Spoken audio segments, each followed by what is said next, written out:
Autre chose, quand un État octroie une partie de son sol pour l'exploitation, il tient à sa mise en valeur. C'est ce qui explique la visite d'inspection du ministre des Affaires foncières Félix Kabange-Numbi dans les installations de la Cité du Fleuve au quartier Kingabois dans la circonscription de Limete. Les détails dans ce reportage signé Prince Nito.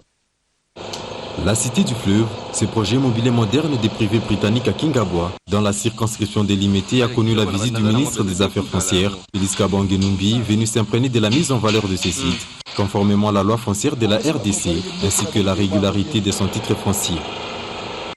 Sur les lieux, les travaux sont en grande partie terminés, à l'image de ces maisons déjà habitées, hormis quelques-unes en phase de finition et d'autres où les travaux de construction sont en cours. Nous sommes venus nous rendre compte de la matérialisation de ce projet et de discuter avec lui sur les titres, les différents documents par rapport au foncier. Et nous sommes quand même très heureux de constater que, hormis quelques petits détails qu'il faut améliorer, nous sommes heureux de constater que c'est quelqu'un qui est en ordre avec les affaires foncières et qui travaille en collaboration avec nos services. Je peux vous rassurer qu'il n'y a aucune part du gouvernement ici, mais quand l'État donne le droit de jouissance, l'État doit revenir pour vérifier si la matérialisation, si la mise en valeur est conforme à ce qui a été dit et que tous les documents existent.